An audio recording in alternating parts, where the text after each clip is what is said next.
Bienvenidos a todos los oyentes a El Comentario, un espacio dirigido y realizado por Agustín Sancio Cubero. Hola, ¿qué tal? Y bueno, hoy tenemos por delante una exploración que de verdad parece sacada de una superproducción de Hollywood. Totalmente. Vamos a viajar directamente al siglo XIII, para conocer a un monarca que tuvo que sobrevivir a su propia vida antes casi, de aprender a leer. Es que su historia es increíble. O sea, hablamos de un niño que fue concebido por un engaño en mitad de la noche, criado por monjes guerreros y que contra todo pronóstico estadístico y político acabó reinando nada menos que 63 años, 63, sí. redibujando todo el mapa del Mediterráneo. Hoy nos sumergimos en la vida de Jaime I de Aragón, el Conquistador. Eso es. Y para trazar el perfil de una figura, tan inmensa y tan llena de claroscuros, nos vamos a apoyar hoy en un artículo histórico súper exhaustivo de Antonio Pérez Henares, que se publicó en el diario El Debate. Ujú. El texto profundiza un montón en las raíces vitales de Jaime I. Y, antes de arrancar con la historia en sí, sí que conviene hacer una pequeña aclaración sobre el enfoque del autor de este artículo. Claro. Cuéntanos un poco el contexto. Pues en su artículo, Pérez Henares vierte una crítica bastante explícita hacia lo que él denomina, y cito, la estupidez actual reinante en la enseñanza y las administraciones autonómicas, ¿Vale? argumentando que hoy en día se omite de forma deliberada la estrecha colaboración que mantuvieron las coronas de Castilla y Aragón. Vemos la postura del autor para contextualizar de dónde viene la fuente, pero sin suscribir ni rechazar sus opiniones sobre el panorama político o educativo de ahora. Nosotros a la historia. A la historia, que ya tiene tela de Por sí. Porque, nos centramos en la carne y el hueso de este personaje, y su relato vital no necesita ningún tipo de aditivo. Ninguno. Es que empecemos por su llegada al mundo, porque es que parece una comedia de enredos, pero con unas consecuencias geopolíticas brutales. Madre mía, la concepción de Jaime. Su padre, el rey Pedro II de Aragón, por lo visto pasaba olímpicamente de su esposa legítima, la reina María de Montpellier. Totalmente. La ignoraba por completo. O sea, no había manera de que se acercara a sus aposentos para engendrar un heredero, que era la principal obligación de un rey de la época. Claro. Y ante ese panorama, la corte dice, tenemos que hacer algo. Y recurren a una artimaña que es increíble, una maniobra casi teatral. Cuenta, porque esto es fuerte. Pues Pedro II era súper conocido por su afición a las fiestas y, digamos, a las amantes ocasionales. Así que, aprovechando esa debilidad y la oscuridad de la noche, los propios nobles y consejeros le preparan una trampa en su cama. ¡Ostras! Le hacen creer que la mujer que le está esperando en la alcoba es, su última conquista amorosa, cuando en realidad a quien han metido ahí a oscuras es a la mismísima Reina María. O sea, vamos a desgranar esto. Estamos hablando de un truco digno de una telenovela, o de Shakespeare directamente, pero que literalmente cambió el mapa de Europa. Tal cual.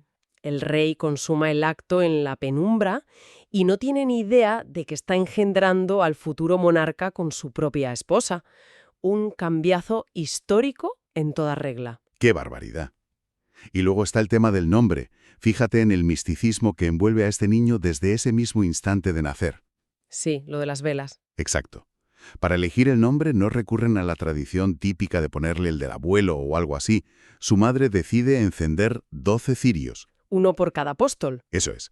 Y hace la promesa de que el niño llevaría el nombre del último cirio en apagarse. Y el último en consumirse fue el dedicado al apóstol Santiago, que de ahí deriva Jacobo, Jaime o Jaume en catalán. Ya. Y fíjate que esa llama que se resiste a morir es como una metáfora asombrosa de lo que fueron sus primeros años de vida, porque apenas siendo un bebé, la tragedia destroja a su familia por completo. Sí, porque su padre Pedro II cae muerto en la batalla de Muret en el año 1213. Eso es. Y como consecuencia de esa derrota, el pequeño Jaime, que era un bebé, queda como rehén. Como prisionero. Y no de un enemigo cualquiera. Se queda en manos de Simón de Montfort, que es el mismísimo hombre que comandaba las tropas que acababan de matar a su padre. Imagínate la situación. Pero yo me pregunto, ¿cómo llega un rey de Aragón a morir peleando contra un noble francés y a dejar a su hijo en sus manos? Pues para entender ese desastre, tenemos que mirar un poco el tablero del sur de Francia. Simón de Montfort estaba liderando la cruzada albigense, que era una guerra santa impulsada por el Papa Inocencio III contra los cátaros, que los consideraban herejes. Vale. Pedro II de Aragón no era hereje, de hecho lo llamaban el católico. pero decidió intervenir en esa guerra porque muchos de los señores del sur de Francia, que estaban siendo masacrados por las tropas de Montfort, pues eran vasallos directos de la corona de Aragón. Claro, tenía que defender sus intereses territoriales. Eso es, fue a defender sus intereses feudales y lamentablemente perdió la vida. Y Montfort, ni corto ni perezoso, se quedó con el niño como si fuera un trofeo de guerra y una herramienta para hacer un chantaje brutal a la corona. Es que llegaron a intentar asesinar al niño en su propia cuna mientras estaba de cautivo. Es un milagro absoluto que saliera vivo de ahí. Totalmente. Y salió gracias a una presión diplomática sin precedentes en la época. La nobleza aragonesa y la castellana hicieron frente común, pero el que tuvo la llave real de todo fue el Papa. Exacto. El pontífice le exigió a Montfort que entregara al niño inmediatamente. Y aquí es donde surge el gran dilema. Porque, claro, tienes a un rey huérfano, amenazado de muerte y rodeado de nobles en su propio reino que lo que quieren es usurpar su poder. Menudo panorama. Ya te digo. Entonces, ¿a quién le encargas la protección y la educación de este chaval? Pues la respuesta del Papa fue tajante. Se lo encargó a los caballeros templarios. ¡Ostras! ¿Los templarios? Sí, sí. Lo encerraron en el castillo de Monzón, que era una fortaleza inexpugnable bajo un régimen monástico y militar súper severo. Es que esa educación tiene que dejar unas secuelas psicológicas y de carácter profundísimas. O sea, no estamos hablando de unos tutores de palacio enseñándole a tocar el laúd y a leer poesía. Que va, que va. Hablamos de monjes guerreros forjando un soldado desde que aprendió a andar. Y eso marca. Le inocularon una visión del mundo muy particular, muy extrema. En Monzón, Jaime aprendió que la cruz y la espada eran inseparables. Claro. Desarrolló una religiosidad casi fanática, una creencia súper ciega en que Dios guiaba sus conquistas, y eso lo combinó con una disciplina táctica brutal y un desprecio por el dolor físico que, bueno, asombraría a todo el mundo años después. Pero claro, la burbuja protectora del castillo de los templarios se rompe pronto. De repente tenemos a un niño al que declaran mayor de edad en las Cortes de Lérida cuando tiene, atención a esto, 10 años. 10 añitos, sí. 10 años. Y yo aquí te pregunto, y creo que muchos se lo preguntarán también, si los nobles aragoneses eran unos señores de la guerra totalmente despiadados que iban a lo suyo, ¿cómo sobrevive un niño de 10 años a semejante tanque de tiburones sin un ejército propio? Suena que se lo iban a devorar vivo en 2 días. La respuesta es que su supervivencia en esa primera adolescencia no se basó en ganar grandes batallas campales, sino en un juego de equilibrios políticos aterrador. A ver, explícanos eso. Pues sobrevivió, básicamente, porque la nobleza estaba completamente fracturada, en diferentes facciones. Se odiaban entre ellos. Ya, divide y vencerás, ¿no? Exacto. Si un bando lo secuestraba, como pasó de hecho en 1224, que lo hicieron prisionero en Zaragoza... Que manda narices, secuestrado por tus propios súbditos. Pues sí, pues cuando pasaba eso, el bando rival intervenía automáticamente.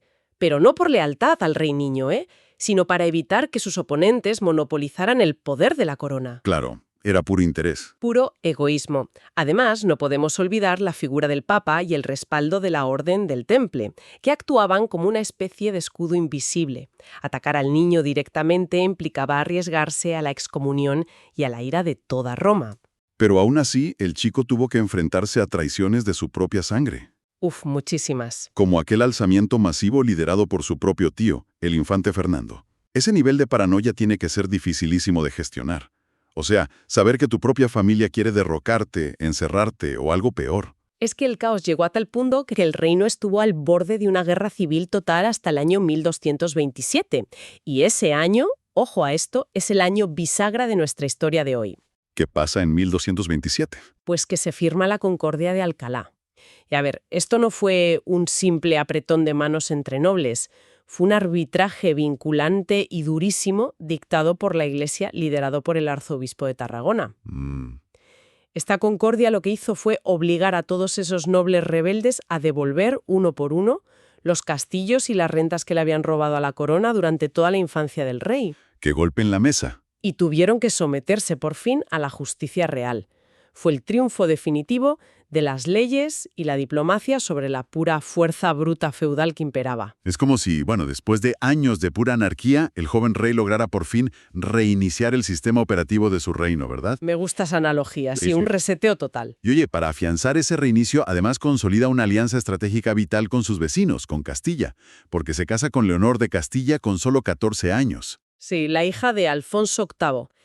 Y fíjate que, aunque este matrimonio con Leonor terminaría anulándose por temas de consanguinidad años después, el lazo diplomático ya se había cimentado con fuerza. Claro, el trabajo ya estaba hecho. Exacto.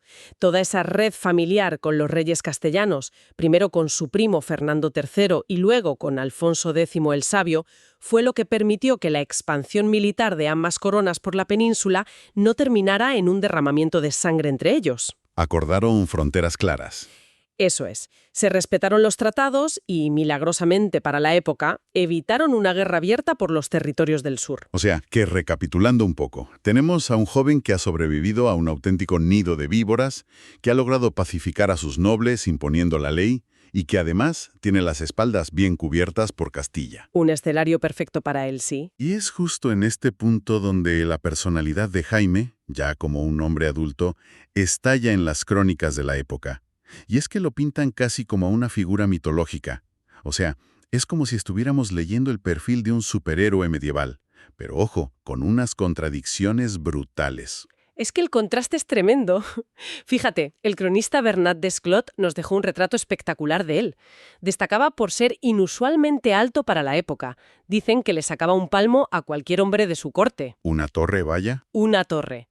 De cutis blanco, rubio, muy apuesto y con una planta imponente. Pero a ver, más allá de la pura fachada física, lo que de verdad le dio su aura de grandeza entre la gente fue su tremenda fidelidad a la palabra dada. Algo raro entonces. Rarísimo. En una época donde los juramentos se rompían a la primera de cambio, si convenía, si Jaime I firmaba un pacto, se cumplía a rajatabla. Ya, pero vamos a rascar un poco esa pintura tan romántica que nos hacen las crónicas, porque este hombre era un pozo de contradicciones, como decíamos. Tenía una bravura que sinceramente rayaba en la locura suicida. Total. Las fuentes cuentan que durante un asedio, imagínate la escena, una saeta enemiga le atraviesa el cráneo. Ostras, sí, el episodio de la flecha. Y en lugar de retirarse corriendo o llamar a los médicos pidiendo auxilio, él coge y se arranca la flecha de un tirón con sus propias manos, chorreando sangre frente a todas sus tropas para que no vieran debilidad. Es que esa es la pura herencia del temple, ¿eh? Ese desprecio absoluto al dolor, con tal de inspirar a sus hombres en la batalla. Pero claro, esa valentía convivía con una crueldad de tirano que pone los pelos de punta. Ya te digo. Fíjate que el mismo rey, que según nos cuentan, se rompió a llorar de pura emoción al ver ondear su bandera por fin en Valencia, fue capaz, tiempo después, de ordenarle a sus verdugos que le cortaran la lengua al obispo de Gerona. ¡Qué barbaridad!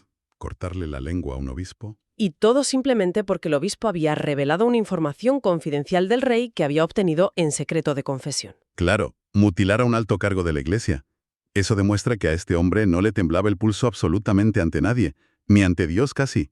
Y oye, a todo esto se le suma su vida privada, que tampoco era precisamente la de un monje de clausura, a pesar de los templarios. Para nada, para nada. Las crónicas lo bautizan con un eufemismo muy guay de la época. Lo llaman homme de fembres. Sí, un hombre de mujeres. Vamos, un don Juan medieval insaciable.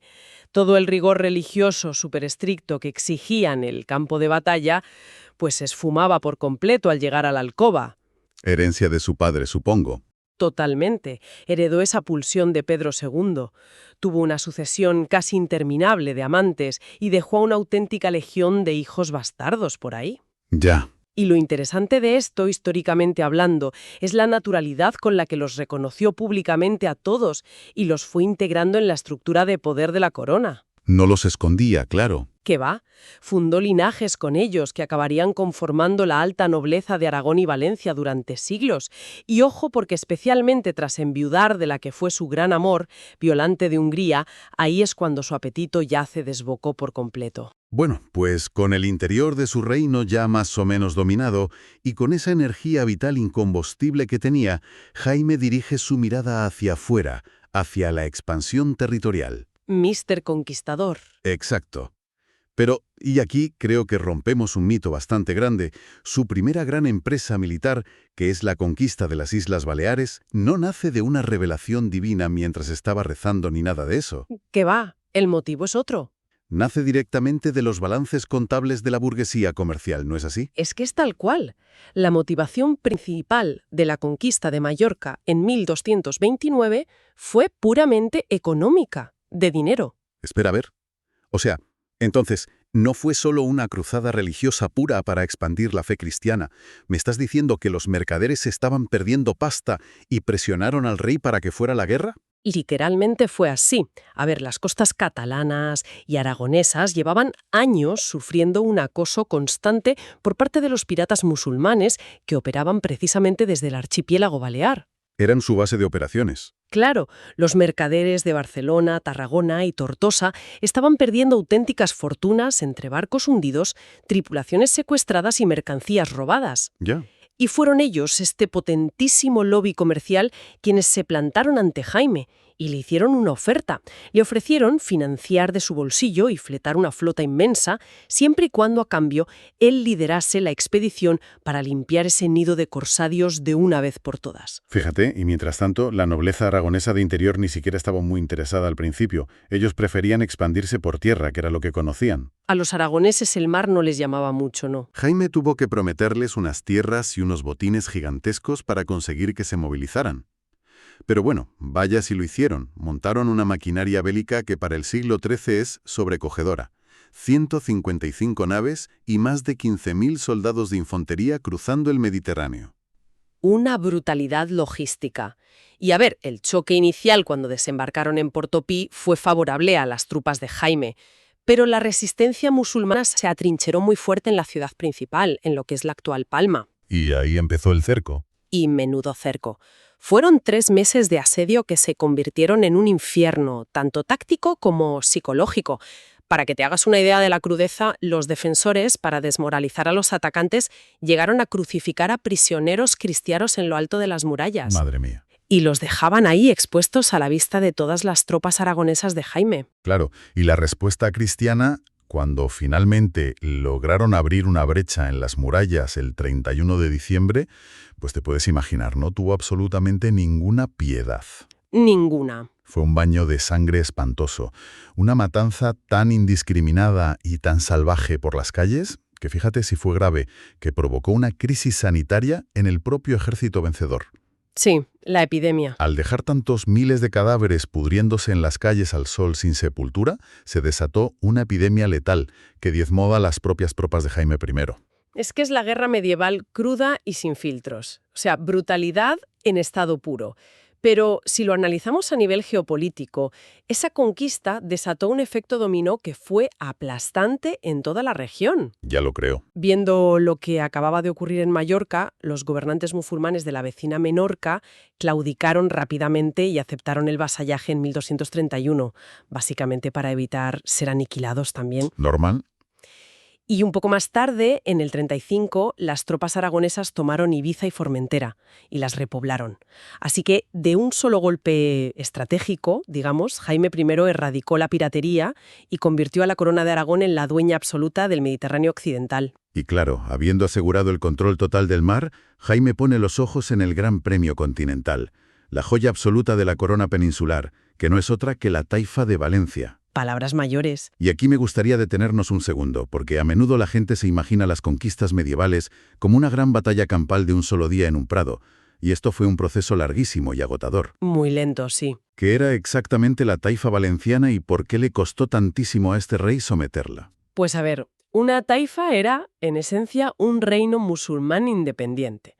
Tras el colapso del Gran Califato de Córdoba, varios siglos atrás, todo el inmenso territorio andalusí se había ido fragmentando en estos pequeños reinos, las taifas. ¿Vale? Valencia era uno de los más ricos de todos, era un vergel agrícola espectacular y un emporio comercial superbrillante. Pero militarmente estaba aislado, ya no tenía el respaldo de un gran imperio unificado detrás. Estaban solos. Exacto. Pero aún así, conquistar un territorio tan densamente poblado y tan bien fortificado requirió una campaña muy metódica. Fue una guerra de desgaste lentísima que se prolongó, fíjate, durante 15 largos años. 15 años, es que se dice pronto, avanzando palmo a palmo por el territorio. Fue una auténtica obra de ingeniería militar. Jaime no cometió el error de lanzarse a lo loco contra la Capitás de buenas a primeras. Fue cercando, ¿no? Sí, comenzó por el norte, fue tomando plazas fuertes clave como Morella y Burriana, y lo que hacía era cortar sistemáticamente las vías de suministros, aislando poco a poco a la ciudad de Valencia. Claro, asfixiándolos. Y cuando finalmente puso el cerco a la gran capital, el asedio duró meses. La situación de la gente dentro era tan desesperada que llegaron a pedir auxilio urgente al norte de África. Ostras, y vinieron. Sí, una flota entera zarpó desde Túnez e intentó romper el bloqueo marítimo aragonés para entregar víveres y suministros, pero fue repelida por las naves de Jaime. Así que, ya sin opciones y muriendo de hambre, la ciudad acabó capitulando. Y ahí es cuando hace su famosa entrada triunfal. Eso es, el 9 de octubre de 1238, que sigue siendo una fecha histórica clave hoy en día. Pero ojo, que la campaña no terminó con la toma de la ciudad. Jaime siguió empujando la frontera hacia el sur durante varios años más. Toma Alcira en el 42, que era vital para controlar el paso del río Júcar, y empuja sus tropas hasta Biar en el 45. Imparable. Y es justo ahí, en esa frontera sur, donde la diplomacia, por suerte, vuelve a salvar a la península de lo que podría haber sido un baño de sangre entre cristianos. El choque con Castilla. Exacto. Entra en juego el famoso Tratado de Almizra. Uf, ese tratado es fundamental.